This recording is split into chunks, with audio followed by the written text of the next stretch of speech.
Okey, hai, Assalamualaikum warahmatullahi wabarakatuh dan selamat sejahtera. Bertemu lagi bersama cikgu dalam sesi PDPR KSSM tingkatan 4. Okey, jom kita tengok apa yang kita akan belajar pada hari ini. Okey, jadi hari ini kita masih lagi berada dalam tema yang terakhir, iaitu tema 4, tenaga dan kelestarian hidup. Bidang pembelajaran yang terakhir juga iaitu 12.0 tenaga nuklear, yang mana dalam bidang pembelajaran 12.0 ni kita ada 4 standard kandungan. Okey, jadi untuk hari ini kita akan bincangkan standard kandungan 12.2, iaitu penghasilan tenaga nuklear. Yang mana dalam penghasilan tenaga nuklear ni kita ada 3 standard pembelajaran yang kita akan bincangkan pada hari ini. Ini yang kita akan belajar pada hari ini, iaitu 12.2.1 memerihalkan penghasilan tenaga nuklear melalui pembelahan nukleus dan pelakuran nukleus. Okey, kemudian kita akan bincangkan 12.2.2 memerihalkan penjanaan tenaga elektrik daripada tenaga nuklear, dan yang terakhir 12.2.3 mewajarkan penggunaan tenaga nuklear bagi negara yang menggunakannya. Okey, jom kita teruskan apa yang kita nak bincangkan pada hari ini. Okey, sebelum ni kita duk bincang tentang tenaga nuklear. Daripada mana datangnya tenaga nuklear? Okey, jadi tenaga nuklear ni adalah tenaga yang terhasil daripada tindak balas di dalam nukleus atom. Okey, jadi dia adalah tindak balas hasil daripada tindak balas yang berlaku di dalam nukleus atom dia. Tengok murid lelaki ni tanya apa cikgu dia? Dia tanya, cikgu, bagaimana tenaga nuklear dihasilkan? Okay, macam mana dia hasilkan tenaga nuklear? Jadi cikgu dia jawab, tenaga nuklear ni dihasilkan melalui tindak balas. Ada 2 tindak balas. Yang pertama tindak balas pembelahan nukleus, dan yang kedua tindak balas pelakuran nuklear. Ini yang kita nak tengok apa perbezaan antara pembelahan nukleus dan juga pelakuran nukleus.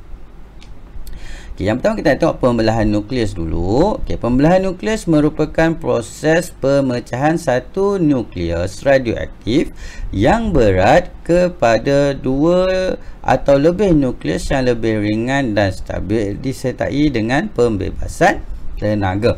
Okay. Satu nukleus radioaktif yang besar, yang berat, yang tidak stabil, okay, dia akan dibelahkan menjadi 2 ataupun lebih nukleus. Okay, jadi bila dia dibelahkan, nukleus yang berat tadi akan menjadi nukleus yang lebih ringan dan juga lebih stabil. Okay, bila dia dah dibelahkan tadi, dia akan menghasilkan tenaga. Okay, tenaga itulah tenaga nuklear. Okay, jadi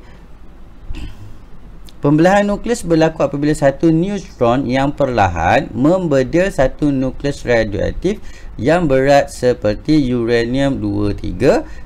Okey, jadi biasanya sekejap ya.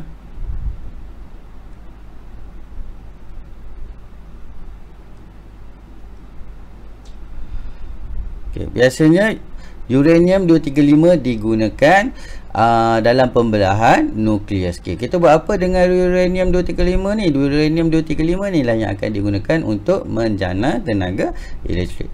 Berdilan daripada neutron itu menyebabkan nukleus itu pecah pada 2 atau lebih nukleus yang lebih ringan dan stabil.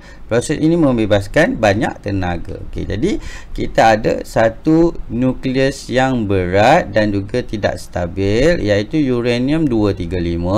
Kemudian kita ada satu neutron. Neutron ini dibedil kepada uranium tadi. Apa maksud dibedil? Dia lebih kurang macam dia ditembak lah. Okay, kepada uranium-235. Okay, daripada bedilan tadi, uranium-235 ni akan berpecah kepada 2 ataupun lebih nukleus yang lebih kecil, yang lebih ringan dan juga yang lebih stabil. Okey, jadi semasa dia dah pecah tadi, dia akan menghasilkan tenaga. Okey, jadi tenaga inilah tenaga nuklear yang kita gunakan.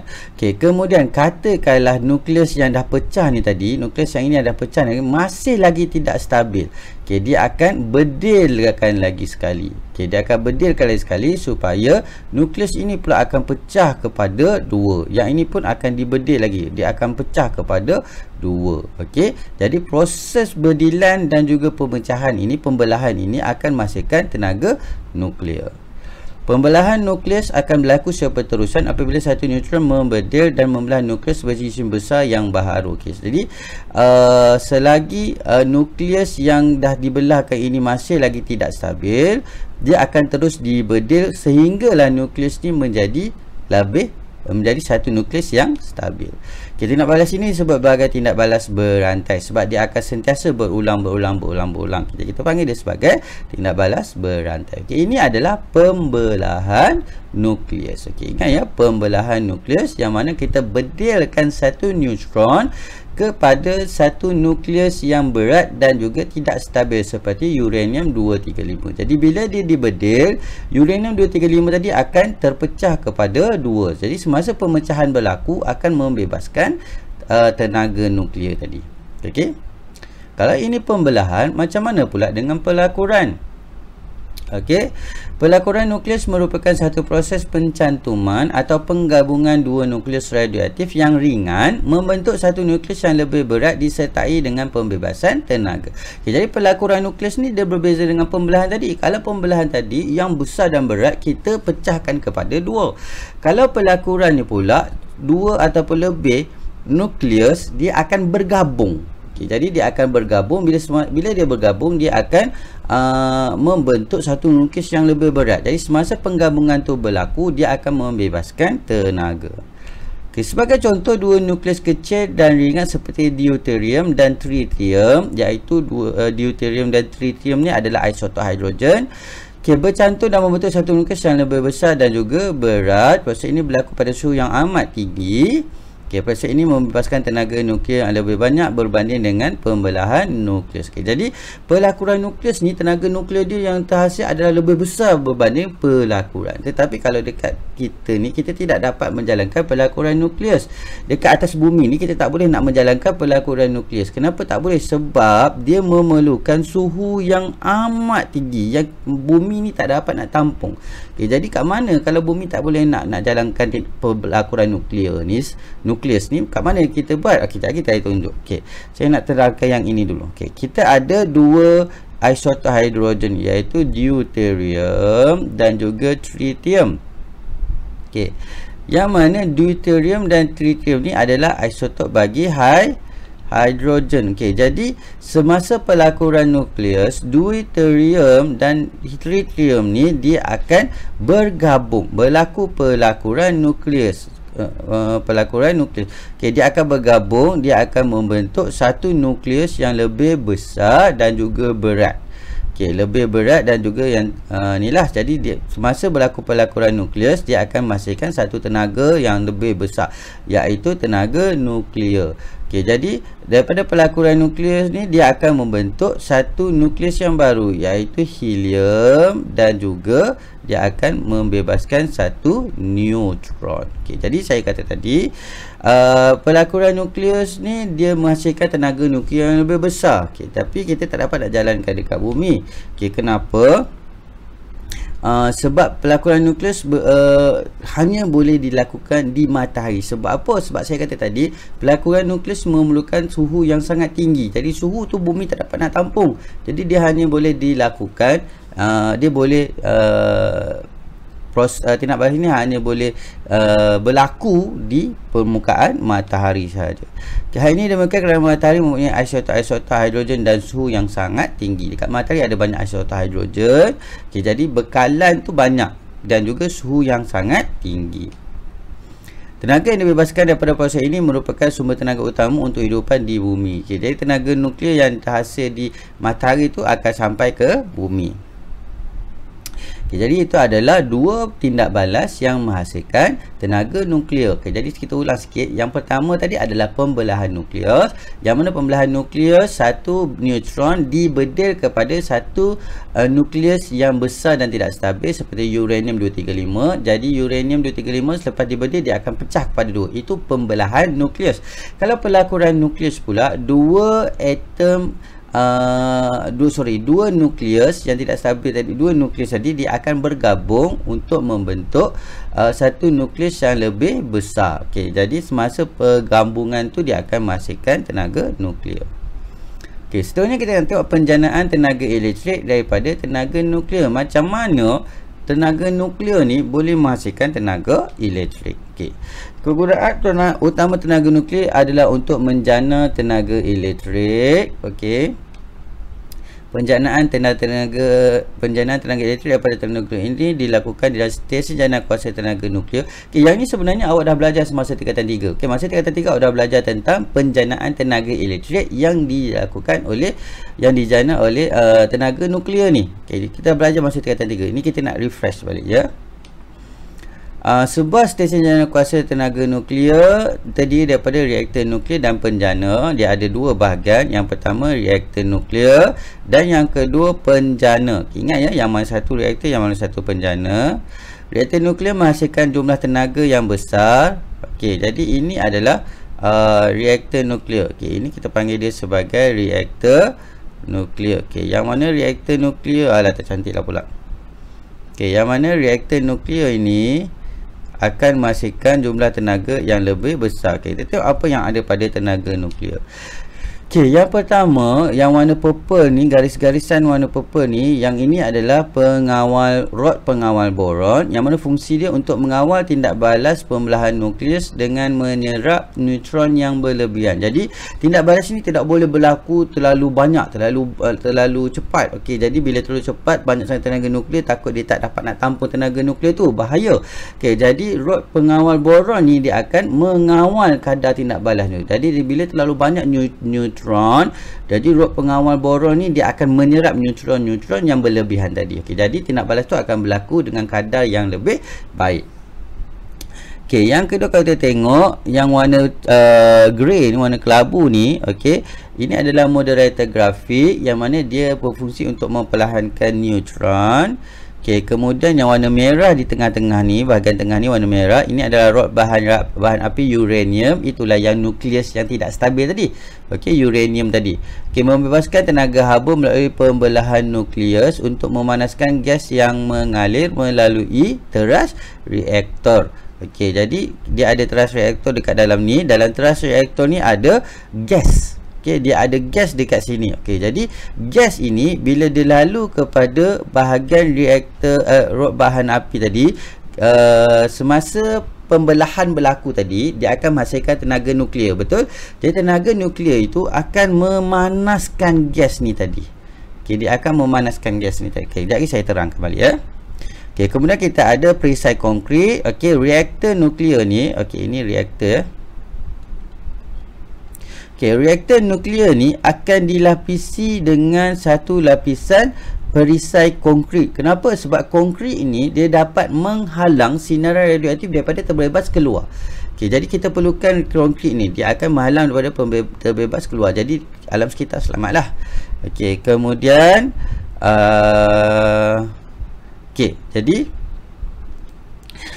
jadi semasa berlaku pembelahan nukleus, okey, dekat sini kita ada neutron, kita ada uranium. Okey, jadi neutron dibedil kepada uranium. Uranium tu akan terpecah pada dua. Semasa tu uranium terpecah pada dua, dia akan menghasilkan tenaga nuklear.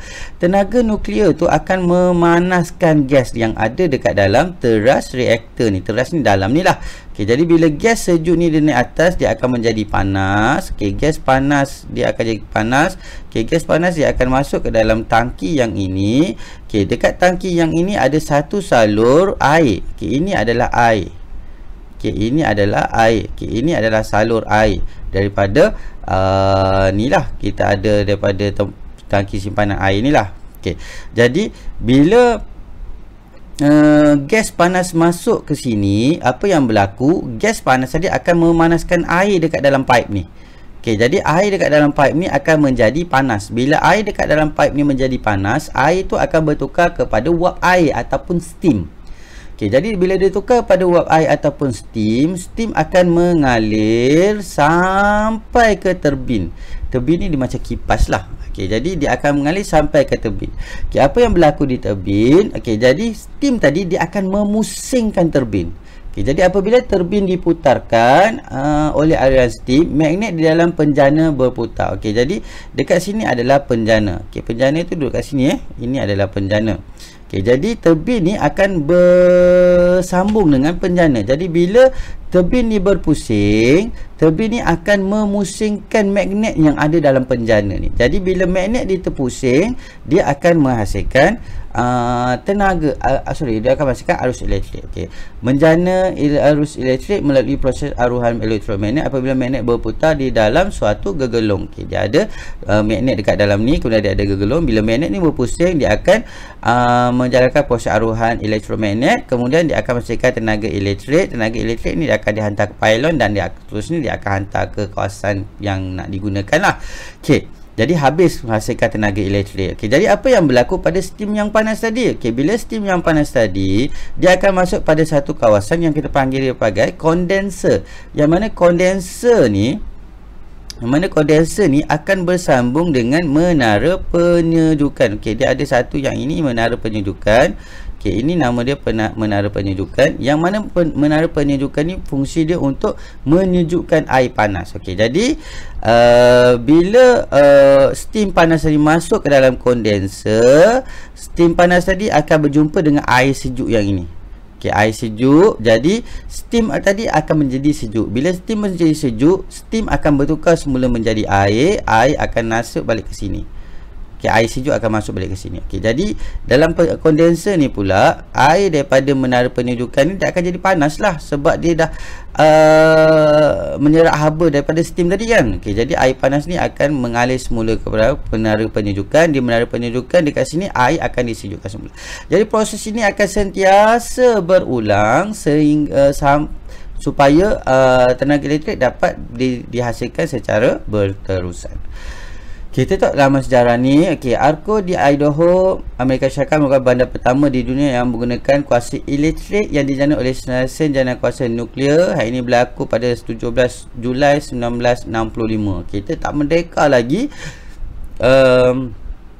ARCO di Idaho ni dah menggunakan tenaga nuklear sebagai tenaga elektrik. Okey, jadi ini adalah macam mana tenaga elektrik dihasilkan. Okey, seterusnya kita tengok penggunaan tenaga nuklear bagi negara yang menggunakannya. Okey, kenapa ada negara-negara yang masih menggunakan tenaga nuklear sebagai sumber tenaga elektrik, sedangkan tenaga nuklear kita tahu kalau disalahgunakan dia akan membawa kesan yang sangat buruk. Okey, jadi sehingga kini tenaga nuklear terus menjadi pilihan bagi negara-negara di dunia sebagai sumber tenaga alternatif bagi tenaga elektrik, bagi menghasilkan tenaga elektrik. Terdapat beberapa sebab, saya dapat terangkan kat sini 4 sebab kenapa negara-negara ini mengulik tenaga nuklear sebagai sumber tenaga bagi negara mereka. Okay, sebab yang pertama ialah kurang sumber tenaga lain. Tidak semua negara mempunyai sumber bahan api fosil. Okey, jadi bila dah tak ada bahan api fosil, nak beli mahal. Okey, jadi bila nak beli mahal, dia akan menggunakan tenaga alternatif yang lain. Contohnya tenaga nuklear. Kebanyakan negara yang menggunakan tenaga nuklear kurang sumber tenaga lain seperti arang batu dan petroleum. Kos yang amat tinggi diperlukan jika mereka mengimport sumber tenaga ini dari negara jiran. Macam kita Malaysia, kita mengimport arang batu daripada Indonesia. Okey, jadi dia memakan kos yang sangat tinggi.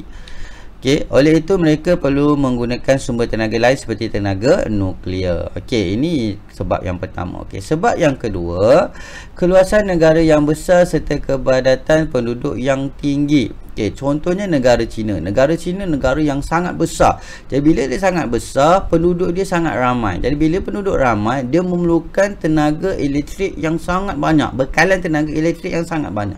Jadi untuk menghasilkan tenaga elektrik yang sangat banyak, dia boleh dapatkan daripada penghasilan tenaga elektrik dia menggunakan tenaga nuklear. Okay, jadi bila dia guna tenaga nuklear, dia menghasilkan tenaga elektrik yang sangat besar dan kos dia yang sangat kecil. Jadi dia dapat supplykan dia punya tenaga elektrik ke seluruh negara mereka. Okay, yang ketiga sebagai sumber pendapatan negara. Macam saya kata tadi, tenaga nuklear ni menghasilkan tenaga elektrik yang sangat banyak. Jadi bila dia menghasilkan tenaga nuklear yang sangat banyak, dia menghasilkan tenaga elektrik yang sangat banyak. Tenaga elektrik yang dihasilkan itu sampai berlebihan Okey, jadi contohnya negara Slovakia. Okey, reaktor nuklear di Slovakia contohnya mampu menghasilkan elektrik yang melebihi keperluan negaranya. Okey, jadi bila elektrik tu dah lebih, dia punya bekalan dia dah lebih, dia pergi ke mana? Dia akan menjual tenaga elektrik tu. Jadi mereka telah membekalkan elektrik pada negara-negara jiran dan mampu mendapat keuntungan yang lumayan. Jadi bila dia jual, dia akan mendapat pendapatan kepada negara dia. Okey, contoh yang keempat, sebab yang keempat adalah teknologi yang canggih. Kajian dan pembangunan sentiasa dilakukan oleh negara-negara yang menggunakan tenaga nuklear. Hasilnya kini mereka telah berjaya memiliki teknologi yang lebih canggih serta mampu mengurangkan risiko-risiko yang berlaku pada reaktor nuklear. Okay, contohnya seperti pembinaan makmal nasional Argonne yang dimiliki oleh Amerika Syarikat. Okay, jadi bila kita teknologi dia dah canggih, dia dapat mengurangkan risiko daripada kesan buruk tenaga nuklear bila dia terbebas ataupun bocor. Jadi bila dia dah dapat satu teknologi yang sangat canggih, dia dapat kawal tenaga nuklear, jadi dia boleh gunakan tenaga nuklear dengan lebih baguslah, dengan lebih banyaklah dia punya kegunaan dia. Okey, jika kita tengok makmal nasional Argonne. Okey, ini adalah makmal nasional Argonne yang dimiliki oleh Amerika Syarikat ya. Okey, makmal nasional Argonne merupakan sebuah makmal yang dibina khusus untuk pembangunan dan perkembangan dalam bidang fizik nuklear. Okay, makmal ini telah dibina di pinggir bandar Chicago, Amerika Syarikat. Makmal yang telah mula beroperasi pada tahun 1940-an ini telah banyak memberikan sumbangan dalam bidang fizik nuklear. Okay, jadi dekat sinilah mereka menjalankan kajian-kajian berkaitan dengan tenaga nuklear. Okay. Hampir semua reaktor nuklear yang telah dibina pada hari ini adalah hasil daripada kajian mendalam dan dijalankan oleh makmal nasional Argonne. Okay, jadi makmal nasional Argonne ni adalah satu makmal yang agak penting lah dalam bidang kajian tenaga nuklear. Okay. Macam mana pula dekat Malaysia ni? Kita tak ada ke penggunaan tenaga nuklear? Okay, dekat Malaysia kita tidak dapat menggunakan tenaga nuklear sebab kita tak ada reaktor yang besar lah.